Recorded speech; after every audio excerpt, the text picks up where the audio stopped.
video, this discussion about Whitechapel, East London. Let's see what they got to say.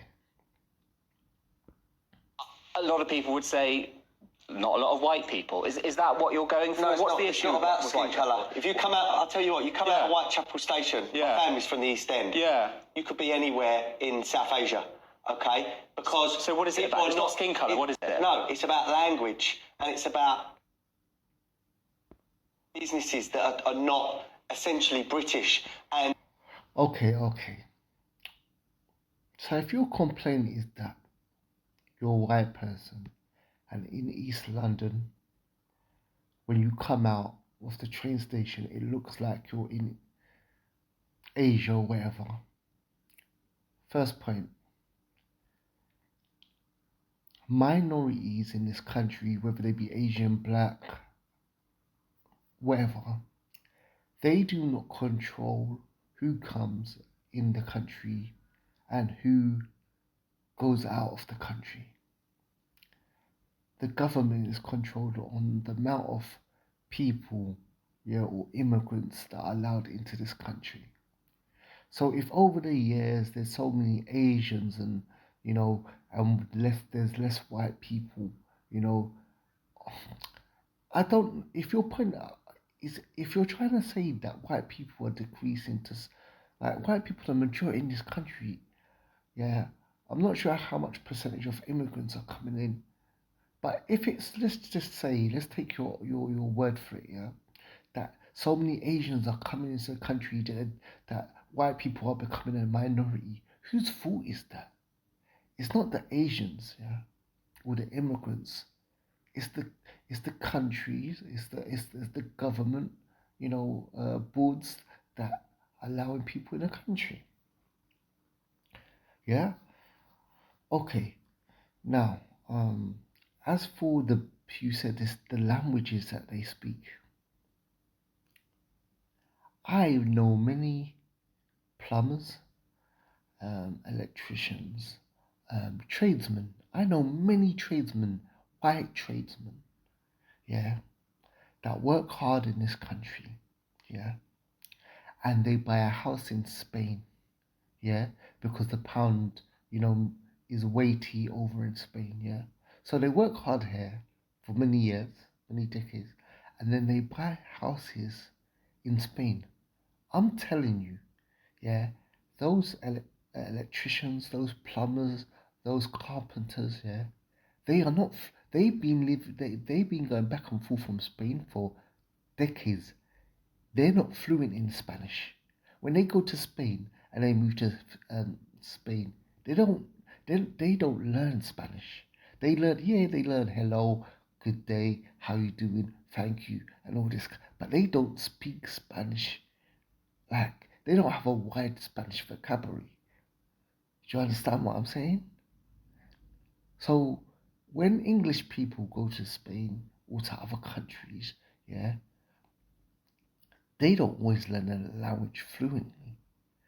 So it's a matter of people just learn, you know, what they learn what they need to or whatever, and they speak it when they need to.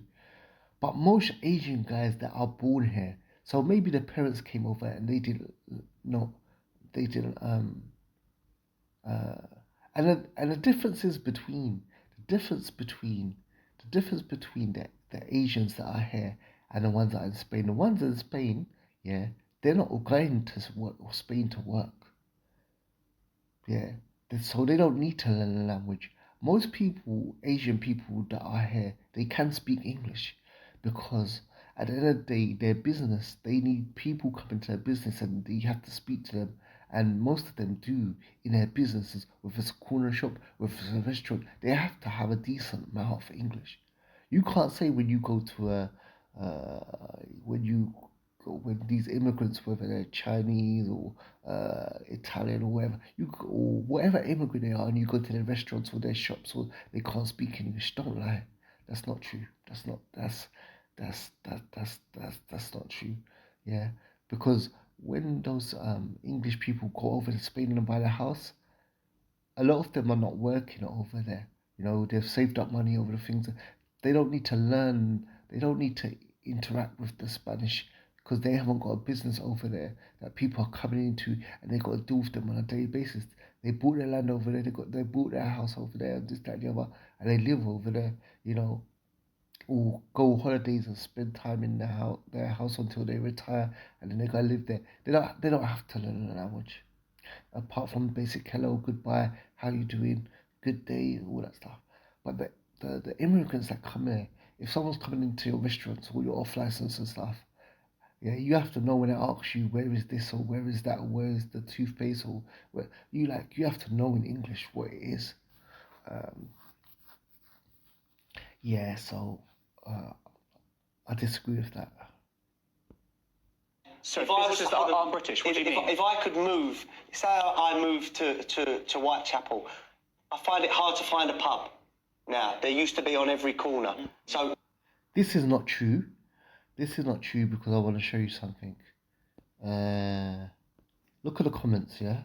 Look, there's a man that commented on this. Kirk Stock. I run the London. He says, I run the London Hotspur Tunnel, which is the opposite Whitechapel station. I don't think he really knows what he's talking about.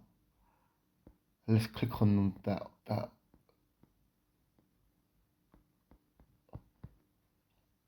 Okay.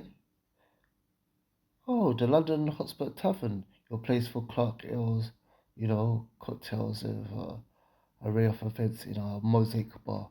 And then it has, okay. So he actually does. He actually does. And then it's got Linktree. Okay. So someone who owns a bar or whatever right next to him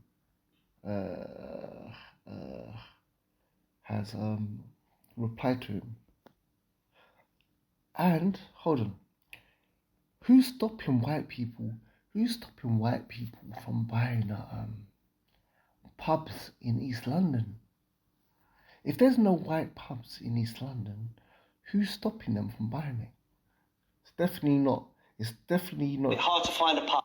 It's definitely not the immigrants that have that kind of power to stop you from white people from buying pubs. So if white people have sold their pubs, if there was lots of pubs when you was a kid, and now there's very few, then you have to ask the white people, why did you sell your pubs? And get rid of your businesses. But I'm sure there's no law stopping white people from buying pubs there, you know. And also, the same thing about businesses is council housing. You have all these knuckleheads, racists, yeah, who when Asians come and they get council housing and you've been on the waiting list for 10 years, you get angry. And you have a right to be angry if someone who just come from another country, yeah, gets a house before you, but your beef is not with that person. Your beef is not with that person who came to the country because they don't have the power, to allocate housing at council housing. Your problem is with the government that gave them it, you know? If you're sick of Syrians being in this country, stop bombing Syria. If you're sick of Iraqis being in this country, stop bombing Iraq. If you're sick of bloody, Afghanis being in this country, stop bombing Afghanistan. It's not a complex situation. You know what I'm saying? Jamaicans and Africans are here, and Asians and Pakistanis and Indians are here because after the Second World War, you asked them to come to the country, to rebuild the country after the country was in rubble after the Second World War. Like, you asked them to come. You pleaded with them to come, man. If I could move, say I moved to Whitechapel, I find it hard to find a pub now. There used to be on every corner. So not just because of the economy, but because the culture and the demographics have changed there. Do you believe in free markets? You could walk from one end of Whitechapel to the other and not hear someone speak English. Is that protecting our culture? Yes or no, Sebastian? Do you believe in free markets? Yes. Well then... Well, then you'll be defending their right to open whatever business they want to serve the customers they have. We're talking about the erosion of British culture. Has that happened in Whitechapel? How did that happen, though? unless this is one thing I can say to you. England is a I don't know if England class itself as a Christian country. But I can tell you this, yeah.